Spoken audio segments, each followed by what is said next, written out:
Light of New Mexicans. He grew up in Santa Fe, but his family has roots that go back hundreds of years. He has lived all over the state, in foreign countries. Most of his career has been spent in working with state and local government agencies, college teaching. He's done United Way administration. It was my privilege to meet him when he was working for a public service agency here in New Mexico, in Albuquerque. He was first elected to the New Mexico State Senate in 2004 and re-elected in 2008. His interests are about working families, economic growth, and health and human services reform. He is a strong supporter of public health care and taking care of working families. It's my great privilege to introduce to you Senator Jerry Ortiz y Pinos.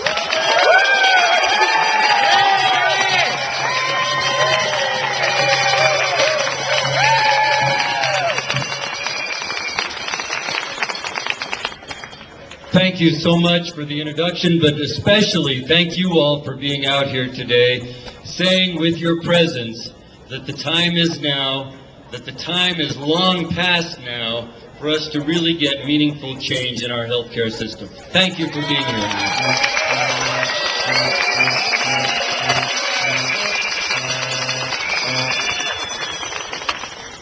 But there's a way in which it makes me really angry that we're having to rally around what, let's face it, is a fairly pallid compromise of what real reform would be in this country.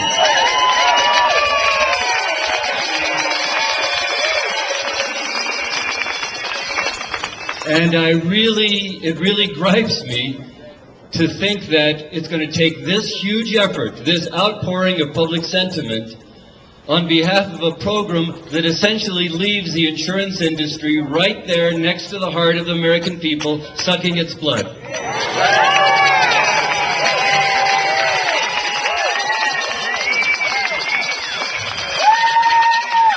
But we have to start somewhere, and as Senator Feldman has frequently counseled me, politics is the art of reaching compromise, making things work. When you can get it when you can. Don't wait for the perfect. The enemy of the whatever it is, the enemy of the good is the perfect.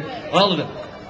But so that's where we are now. We're here right now, and as much as it seems incredible that in a state where over 75% of the healthcare dollar is already the public dollar, we would be having any debate at all about preserving a public option, along with, this is the tail wagging the dog, isn't it? Who really needs the insurance industry anymore?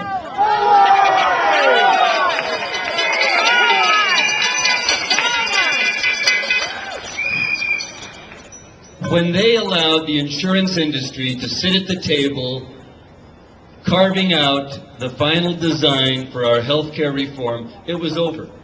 You knew they weren't going to do anything that would leave them out of the picture. And so we started off the debate by leaving 25 to 30% of the potential savings beyond discussion. We weren't even going to talk about that. Now we're talking about how expensive this new option is. What happened to the first option that would have saved $1 trillion in the next 10 years?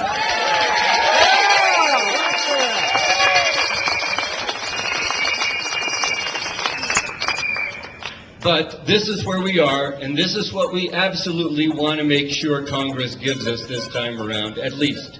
We can come back later and fix it. We can fix up any problems.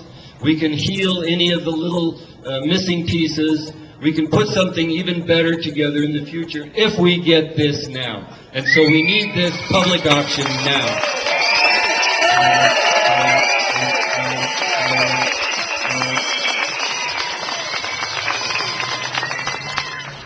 A few days ago, we commemorated the 9/11 death of 3,000 people who were taken suddenly from among us, and that the memory of that terrible event continues now. It rankles, it will not go away. The pain we suffered then continues.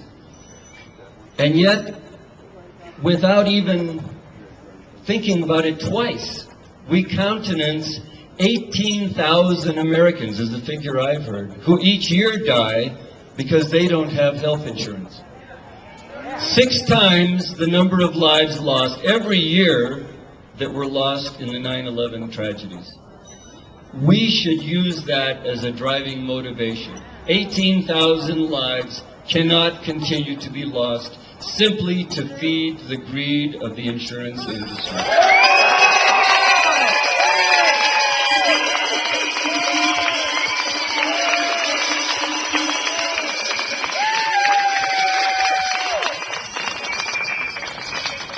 One last thought I want to share with you. I think we've all been astounded at how difficult it's been to convince Democrats in the Congress of the wisdom of the public option. Not many of us held out hope that very many Republicans would favor it. If we could get Senator Snow, maybe 2 or 3 other of the more reasonable Republicans to go for it, we thought that would be pretty good. None of us, at least in my mind, people I talked with, none of us thought that the Democrats would begin bailing on this option.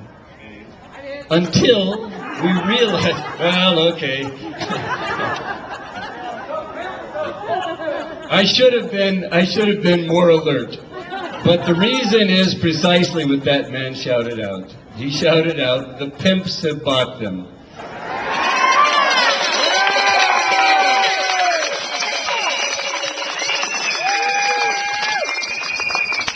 Because as I stand here before you, I have to admit that the insurance industry donated more money to Democrats last election cycle than they donated to Republicans.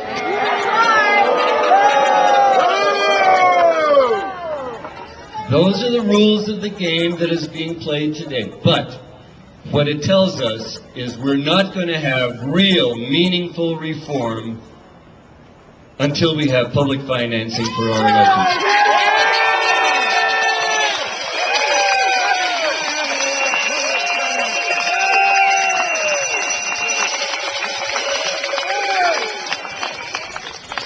So use this day as the start of a long battle. It's not going to be decided when Congress votes on the public option. That will be an exciting day, and I'm sure it's going to pass. With your help, it will pass, but that's not going to be the end of the fight.